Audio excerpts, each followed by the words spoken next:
Monsieur and Madame, welcome one and all to The Late Show. I'm your host, Stephen Colbert. Folks, it is... What's today, June? It's July 11th. It's 7/11, which is, of course, also National Slurpee Day.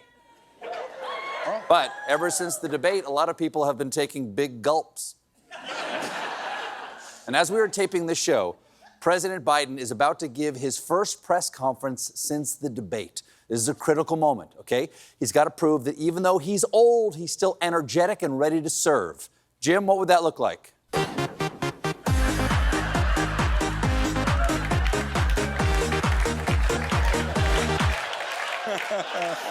He's back, baby.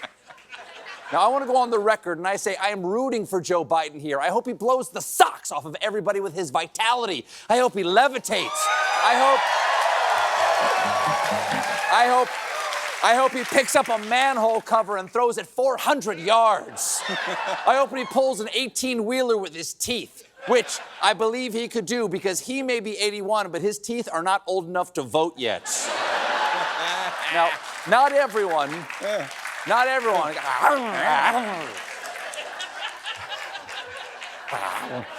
everyone is confident that Biden can bring it. Specifically, Senate Majority Leader Chuck Schumer, seen here undressing today's Wordle with his eyes. Reportedly, even though he's publicly supporting the president, Schumer is privately signaling to donors that he's open to a Democratic presidential ticket that isn't led by President Biden. Before the debate, Biden's polling was here. After, down here. But if Kamala runs, she could be here. And who knows, if Gretchen Whitmer, she could reach number up here. Now, where did I put my glasses? Now, one guy...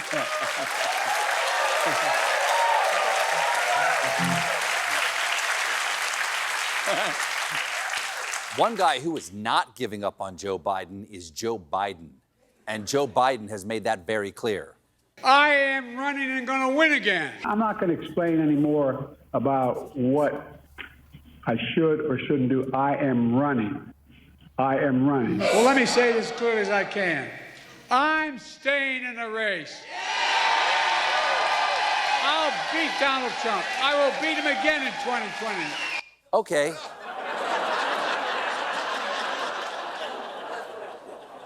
You might have said that a little too clearly, sir. But that's it. Done and done. Joe is staying in the race. The ship has sailed. Final answer. Decision made. Right, Nancy Pelosi? It's up to the president to decide if he is going to run. We're all encouraging him to make that decision because time is running short. He has made the decision. He has said firmly this week he is going to run. Do you want him to run? I want him to do whatever he decides to do. That is some weapons-grade passive aggression. I want to eat Italian, I want pizza, I want pasta, I want veal parm. We are going to Trattoria Roma. I've made reservations for 7:30. I am ordering a bottle of Chianti. Wonderful. I just want you to take the time you need to decide what we're having for dinner. Whatever it is. It looks like internally the Biden team might be exploring the possibility of options for further choices because today NBC reported that the Biden campaign is quietly assessing the viability of Vice President Kamala Harris's candidacy against Donald Trump in her new head-to-head poll. Gang, do not let Joe catch you doing that. So, look, I mean, just looking at the independent voter data from Michigan, I think the independent... Oh, hello, Mr. President. We were just doing some polling on our lunch orders. A lot of folks think Kung Pao chicken might be in cognitive decline. We also learned today that some Biden advisors are discussing how to convince him to step aside. That is not going to be easy. Okay, they're thinking about just putting a Klondike bar on a string and pulling it slowly down Pennsylvania Avenue. Come on, let's go. Come on. Let's go to that. Let's go to that.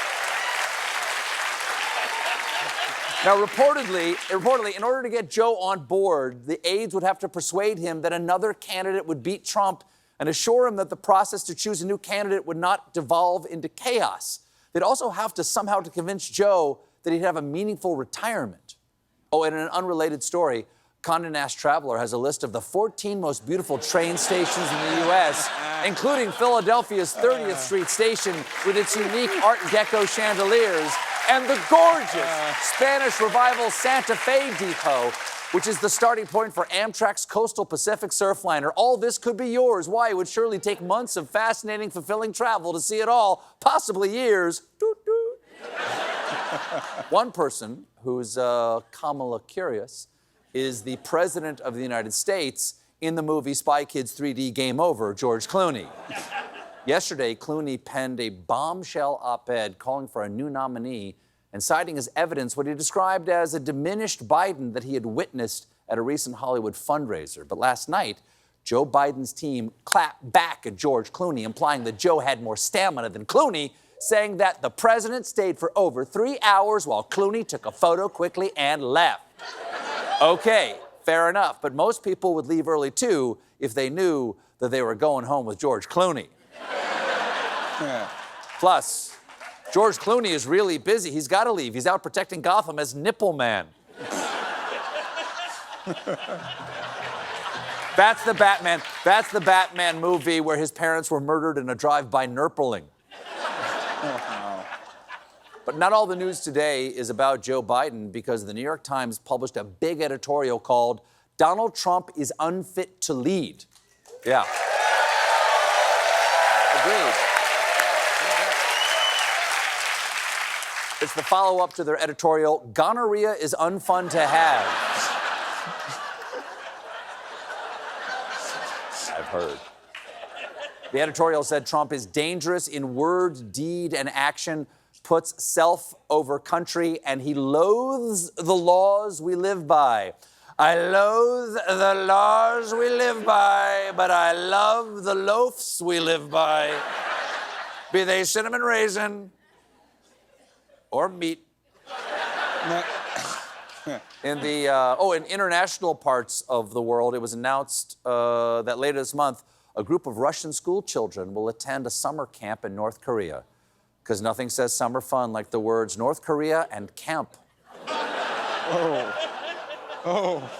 According to newly released photos, there's all sorts of classic camp fun to be had, like scarf march before the business center, staying up late under the watchful eye of dear leader, and meeting the camp mascot, Flippy the seal corpse. That's real. I'm just describing photographs, y'all. I'm told, is this true? We've received a new promotional video. Glorious campers. I am Dear Counselor, Supreme Cabin Leader Kim Jong-un. Welcome to Camp Fun. Today we will begin with crafts. First, tie-dyeing, where we tie up a defector and watch him die. Wow. Staying overseas, sure. Kim Jong-un fans here tonight. Hey, you okay over there? Overseas, we've got a major story out of China where a man was stopped at customs with 100 live snakes down his pants. Reminds me of the old joke. Is that 100 snakes down your pants? Or are you just so happy to see me that you're writhing in pain as limbless reptiles savage your nards? I do take issue with the headlines covering this incident. CNN says the smuggler put canvas bags inside of Ziploc bags and filled them with 100 snakes. The BBC says 100 snakes. Even our beloved CBS News says 100 snakes. But if you read any of the articles, you will find this hero, this legend, actually jammed his jeans with 104 snakes. 104. What? This is snake erasure. He deserves credit for every single trouser serpent. This is a man who put 103 snakes down his pants and said, you know what? I bet I could put one more in there. It's snake cancel culture. Oh, hi. Speaking of airports, there's an update from Boeing. You know their slogan, "This plane's a convertible now." Last month, Boeing tested out their new Starliner space capsule by launching 2 astronauts to the International Space Station. It was a much-needed PR win for Boeing until we learned that due to some equipment failures, those astronauts may be stuck in space until August. Now, the astronauts are totally safe, but the Starliner is suffering from faulty thrusters and a series of small helium leaks. Mission Control found out when they received this message. Houston, we have a problem, and it's a silly one.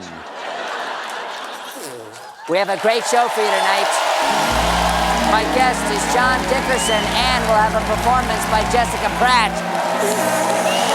And when we come back, meanwhile, stick around, won't you?